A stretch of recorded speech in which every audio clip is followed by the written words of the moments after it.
قل من كان عدوا لجبريل فإنه نزله على قلبك. اب جیسا کہ میں نے عرض کیا کہ ان کو خیال یہ تھا کہ آخری نبوت کا وقت تو قریب ہے، ہوگا وہ کوئی اسرائیلی، ہوگا ہم میں سے. معاملہ ہو گیا تلپٹ. اللہ نے ان کی آزمائش اتنی بڑی کر لی کہ جنہیں حقیر سمجھتے تھے، بڑی امیین ہیں، ان پڑھ ہیں، نہ ان کے پاس کتاب، نہ کوئی شریعت، نہ کوئی قانون، نہ کوئی ضابطہ، کچھ بھی نہیں. اللہ نے ان میں سے ایک آدمی کو، ایک شخص کو چن لیا. لہذا ان کے لیے اب ان کے اندر دشمنی پیدا ہوئی. کس سے؟ گالیاں دینے لگے حضرت جبرائیل کو، اس نے دشمنی کی ہمارے ساتھ. آ تو رہا تھا پیغام ہم میں سے کسی کے لیے، لے گیا ادھر.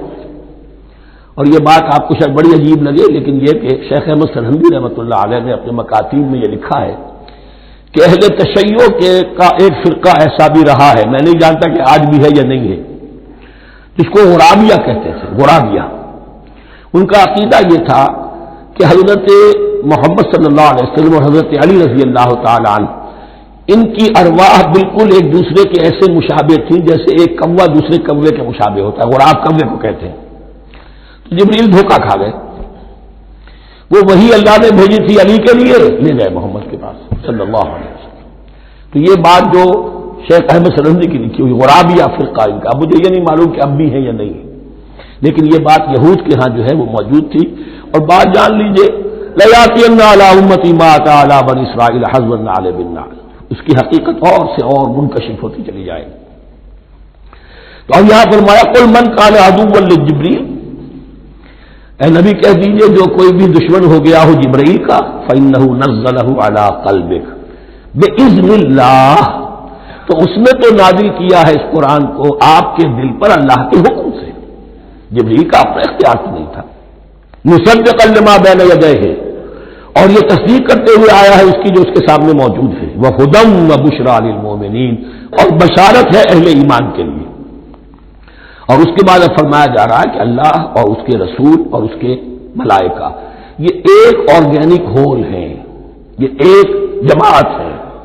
ان میں کوئی رکھنا نہیں ہو سکتا، ان میں کوئی اختلاف نہیں ہو سکتا. اگر کوئی جبریل کا دشمن ہے تو وہ اللہ کا دشمن ہے، اگر کوئی اللہ کے سچے رسول کا دشمن ہے تو وہ اللہ کا دشمن ہے، جبریل کا بھی دشمن ہے.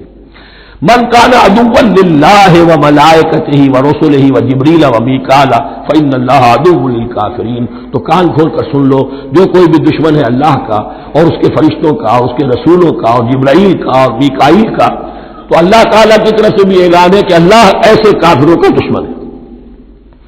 وَلَقَدْ أَنزَلْنَا إِلَيْكَ آيَاتٍ بَيِّنَاتٍ، اور اے نبی ہم نے آپ کی طرف نازل کر دی ہے روشن آیات. وَمَا يَكْفُرُ بِهَا إِلَّا الْفَاسِقُونَ، اور انکار نہیں کرتے ان کا مگر وہی کہ جو سرکش ہے. وَمَا يُضِلُّ بِهِ إِلَّا الْفَاسِقِينَ، تیسرے رکوع میں جو سورہ بقرہ کے الفاظ آئے تھے. أَوَكُلَّمَا عَاهَدُوا عَهْدًا نَبَذَهُ فَرِيقٌ مِّنْهُمْ، تو جب بھی کبھی انہوں نے کوئی عہد کیا، اللہ سے میثاق کیا، اللہ کے رسولوں سے کوئی عہد کیا، نبذہ فریق منہم، ان میں سے ایک گروہ نے اس معاہدے کو پھینک دیا اٹھا کر. بل اکثرہم لا یؤمنون، بلکہ ان کی اکثریت جو ہے ایمان سے خالی ہے. جیسا کہ حال آج امت مسلمہ کا ہے. مسلمان ہے، ایمان حقیقی، ایمان قلبی، یقین والا ایمان وہ کتنوں کو حاصل ہے. ڈھونڈ اب ان کو چراغ رخ زیبا لے کر. وَلَمَّا جَاءَهُمْ رَسُولٌ مِّنْ عِندِ اللَّهِ مُصَدِّقٌ لِّمَا مَعَهُمْ نَبَذَ فَرِيقٌ مِّنَ الَّذِينَ أُوتُوا الْكِتَابَ، پھر وہی بات. اور جب آئے ان کے پاس اللہ کی طرف سے ایک رسول علی محمد صلی اللہ علیہ وسلم، مصدق لما معہم، اور تصدیق کرتے ہوئے آئے ہیں اس کی جو ان کے پاس موجود ہے، ان کے ساتھ ہے. نبذ فریق من الذین اوتوا الکتاب کتاب اللہ وراء ظہورہم، ان کی ایک گروہ، ان کی ایک جماعت نے اللہ کی کتاب کو اپنی پیٹھوں کے پیچھے پھینک دیا. کأنہم لا یعلمون، گویا کہ وہ جانتے ہی نہیں، انجانے سے ہو کر رہ گئے تھے، ہمیں کچھ پتہ نہیں. ان کے عوام پوچھتے ہوں گے کیا یہ وہی نبی ہے جن کا ذکر تم نے کیا پڑے؟ تو یقین سے نہیں کہہ سکتے، کچھ نہیں. ابھی دیکھیں گے، تیل دیکھو، تیل کی دھار دیکھو. کأنہم لا یعلمون، جیسے علم نہیں. واتبعوا ما تتلو الشیاطین علی ملک سلیمان. اب ایک اور حقیقت نوٹ کیجئے، جب کسی مسلمان امت میں دین کی اصل حقیقت، اصل تعلیمات سے بہت پیدا ہوتا ہے تو رجحان کدھر ہو جاتا ہے؟ جادو، ٹونا، ٹوٹکا، تعویذ، عملیات. قرآن کی عملیات. قرآن اترا تھا کسی اور کے لیے، کام کے لیے. یہ اس کو ذریعہ بناتے ہیں دشمن کو زیر کرنے کے لیے. محبوب آپ کے قدموں میں آ کر گرے گا، عمل قرآنی ہے، اتنے 100 روپے کا آپ دیجیے تو مل جائے گا. یہ دندے ہمارے ابھی چل رہے ہیں، خوب چلتے ہیں. اور میں سمجھتا ہوں کہ سب سے زیادہ فلرشنگ کاروبار جو ہے وہ اس طرح کا ہے. ہینگ لگے نہ پھٹکڑی، نہ آپ کو کوئی اس میں محنت کرنے کی ضرورت ہے، نہ اس کے اندر آپ کو انویسٹ کرنے کی ضرورت ہے، اور کاروبار چلتا. تو وہاں بھی کیا ہوا، وہ تباہ جب دین کی اصل حقیقت کو دور پھینک دیا، انہوں نے پیروی کی اس کی ما تتلو الشیاطین علی ملک سلیمان، جو شیاطین جن جو تھے. علی ملک سلیمان سے مراد ہے علی عہد ملک سلیمان، حضرت سلیمان کے زمانے میں چونکہ اللہ تعالیٰ نے ان جنات کو حضرت سلیمان کے تابع کر دیا تھا، تو وہاں پر چونکہ ان کا اب جو ہے کوئی میل جول زیادہ تھا لوگوں کے ساتھ، تو وہ انہیں کچھ اس قسم کی چیزیں سکھاتے رہتے تھے، گویا کہ اندر سے تخریب کاری. وَاتَّبَعُوا مَا تَتْلُو الشَّيَاطِينُ عَلَىٰ مُلْكِ سُلَيْمَانَ وَمَا كَفَرَ سُلَيْمَانُ وَلَٰكِنَّ الشَّيَاطِينَ كَفَرُوا. اور سن لو، سلیمان نے کبھی کفر نہیں کیا، بلکہ یہ شیاطین تھے کہ جو کفر کرتے تھے. جادو کفر ہے، لیکن آپ کو نقش سلیمانی آج تک بھی لفظ ملے گا، نقش سلیمانی. آج بھی مسلمان بھی ان چیزوں کو حضرت سلیمان کی طرف منسوب کر رہے ہیں، وہ ظلم اب بھی جاری ہے. وما کفر سلیمان ولکن الشیاطین کفروا یعلمون الناس السحر، وہ لوگوں کو جادو سکھاتے تھے. وما انزل علی الملکین ببابل ہاروت و ماروت، اور جو کچھ نازل کیا گیا 2 فرشتوں پر، ہاروت اور ماروت پر، بابل میں. بابل یہ ہے پرانا عراق، بیبلونیا. نبوکدنیزر بھی بیبلونیا کا بادشاہ تھا، نمرود بھی بیبلونیا کا بادشاہ تھا. عراق کے بادشاہوں کا لقب ہی تھا نمرود، نواردہ اس کی جمع ہے. تو حضرت سلیمان کی حکومت جب تھی تو وہاں پر یہ لوگ جنات جو ہیں وہ اس قسم کی تخریب کاری کر رہے تھے. تو اللہ تعالیٰ نے آخری آزمائش کے لیے 2 فرشتوں کو زمین پر اتارا، اور وہ انسانی شکل میں لوگوں کو جادو سکھاتے تھے. بتاتے بھی جاتے تھے دیکھو جادو کفر ہے، ہم سے مت سیکھو، لیکن اس کے باوجود لوگ سیکھتے تھے. تو گویا کہ ان پر اتمام حجت ہو گیا کہ اب ان کے اندر خباثت جو ہے پوری طریقے سے گھر کر چکی ہے.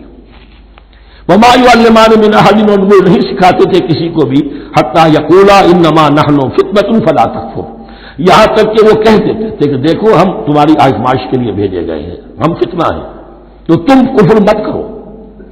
فیتعلمون منہما ما یفرقون به بین المرء وزوجہ، تو وہ سیکھتے تھے ان دونوں سے وہ شے کہ جس کے ذریعے سے تفریق کر سکے ایک شخص اور اس کی بیوی کے درمیان، تفرقہ ڈالنا گھروں کے اندر، فساد. اب بھی یہ عورتوں کے اندر یہ کام بڑی تیزی کے ساتھ چلتے ہیں، تعویذ اور دھاگے اور کیا کچھ گنڈے چلتے ہیں.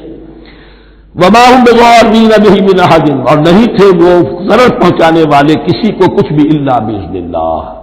ایمان کا تقاضا یہ ہے کہ چاہے کوئی دوا ہو وہ بھی باذن رب کام کرے گی، ورنہ نہیں. کوئی اور اسباب طبیعیہ ہے ان کے بھی اثرات ظاہر ہوں گے اگر اللہ چاہے گا، اس کے بغیر کچھ نہیں ہو سکتا.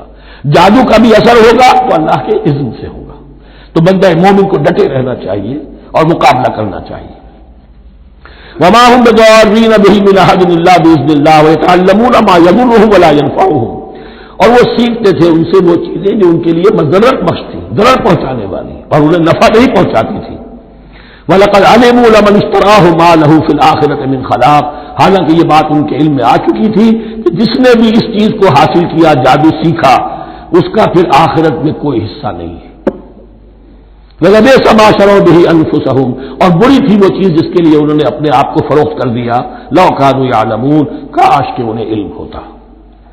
وَلَوْ أَنَّهُمْ آمَنُوا وَاتَّقَوْا، اور اگر وہ ایمان رکھتے اور تقوی کی روش اختیار کرتے، لَمَثُوبَةٌ مِّنْ عِندِ اللَّهِ خَيْرٌ، تو بدلہ پاتے اللہ کی طرف سے بہت ہی اچھا، بہت خیر. لَوْ كَانُوا يَعْلَمُونَ، کاش کہ ان کو معلوم ہوتا. یا ایھا الذین آمنوا لا تقولوا لا اله وقولوا انظرنا واسمعوا. اب ایک اور مثال ان کی، وہ تو تھے منافقین بنی اسرائیل جن کا ذکر ہوا، سمعنا وعصینا. اب یہاں یہ منافقین جو یہاں پر مسلمانوں میں شامل ہو گئے تھے، یہود کے زیر اثر لوگ، اور آ گئے مسلمانوں میں بھی. اب ان کا معاملہ کیا تھا؟ جب حضور صلی اللہ علیہ وسلم کی محفل میں بیٹھتے تھے تو جیسے ہوتا ہے آپ نے کوئی بات فرمائی تو اگر فرض کیجئے کہ ادھر کے لوگوں نے نہیں سنی، بات سمجھ میں نہیں آئی، تو وہ ان سے درخواست کرتے تھے رعاینا، حضور ذرا ہماری رعایت کیجئے، بات کو دوبارہ دہرا دیجئے، ہماری سمجھ میں نہیں آیا۔ اب اس کا وہ کیا کرتے تھے یہودی یا یہ ان کے یہودیوں کے زیر اثر منافقین، رعاینا، اے ہمارے چرواہے، گویا کہ دل میں خوش ہو رہے ہیں، خباثت نفس اس کو غذا مل رہی ہے، ہم نے تو رعاینا کہہ دیا۔ کسی نے اگر ٹوک دیا، بابا میں نے رعاینا کہا تھا، معلوم ہوتا آپ کی سماعت میں کوئی خلل پیدا ہو چکا ہے، یہ انداز۔ تو مسلمانوں سے کہا جا رہا ہے، یہ واحد آیت ہے اس پورے سلسلے میں جس میں خطاب یا ایھا الذین آمنوا سے ہے، لیکن اصل میں روئے سخن اب بھی بنی اسرائیل کی شرارت ہے۔ یا ایھا الذین آمنوا لا تقولوا رعاینا وقولوا انظرنا واسمعوا، دیکھو تم اس لفظ کو چھوڑ دو، اے اہل ایمان تم مت کہا کرو رعاینا، تم کہا کرو انظرنا، اے نبی ہماری طرف توجہ فرمائیے یا ہمیں مہلت دیجیے۔ نظر کے دونوں معنی ہیں، دیکھنا ہمیں دیکھیے، اور انتظار بھی اسی سے بنا ہے، ذرا سی مہلت دیجیے۔ واسمعوا، اور دوسرے یہ کہ توجہ سے سنا کرو تاکہ دوبارہ پوچھنے کی ضرورت ہی پیش نہ آئے۔ وللکافرین عذاب الیم، اور ان کافروں کے لیے تو دردناک عذاب ہے۔ ما یود الذین کفروا من اہل الکتاب ولا المشرکین ان ینزل علیکم من خیر من ربکم، اور نہیں چاہتے وہ لوگ کہ جنہوں نے کفر کیا ہے اہل کتاب میں سے اور مشرکین میں سے بھی، کہ نازل ہو تم پر کوئی بھی خیر تمہارے رب کی طرف سے۔ یہ اہل کتاب بھی اور مشرکین مکہ بھی یہ جل رہے ہیں حسد میں، حسد کی آگ میں، کہ یہ کلام پاک تمہیں کیوں دے دیا گیا، یہ آخری منصب نبوت کا جو ہے خاتم النبیین، یہ منصب جو ہے یہ انہیں کیوں مل گیا؟ وہ نہیں چاہتے کہ کوئی بھی خیر اللہ کی طرف سے تمہیں ملے۔ واللہ یختص برحمتہ من یشاء، حالانکہ یہ اللہ کا پریروگیٹو ہے، اللہ کا فیصلہ ہے، اللہ خاص کر لیتا ہے اپنی رحمت کے لیے جس کو چاہے، یہ اس کا فیصلہ ہے۔ واللہ ذو الفضل العظیم، اور اللہ تعالیٰ بڑے فضل والا ہے۔ ما ننسخ من آیۃ او ننسها نأت بخیر منها او مثلها، ہم نہیں منسوخ کرتے کسی بھی آیت کو یا اسے بھلواتے۔ ایک تو ہے ننسخ، منسوخ کر دینا، ایک ہے حافظے سے ہی کسی کے محو کر دینا۔ ما ننسخ من آیۃ او ننسها نأت بخیر منها، تو ہم اس کی جگہ پر اس سے بہتر لے آتے ہیں، او مثلها یا ویسی ہی لے آتے ہیں۔ الم تعلم ان اللہ علی کل شیء قدیر، کیا تم یہ نہیں جانتے کہ اللہ تعالیٰ ہر چیز پر قدرت رکھتا ہے، اسے ہر شے کا اختیار ہے۔ الم تعلم ان اللہ لہ ملک السماوات والارض، کیا تم نہیں جانتے کہ اللہ کے لیے ہی اختیار مطلق ہے، بادشاہی ہے آسمانوں اور زمین کی۔ وما لکم من دون اللہ من ولی ولا نصیر، اور نہیں ہے تمہارے لیے اللہ کے سوا کوئی بھی نہ ولی اور نہ مددگار۔ بارک اللہ لی ولکم فی القرآن العظیم ونفعنی وإیاکم بالآیات والذکر الحکیم۔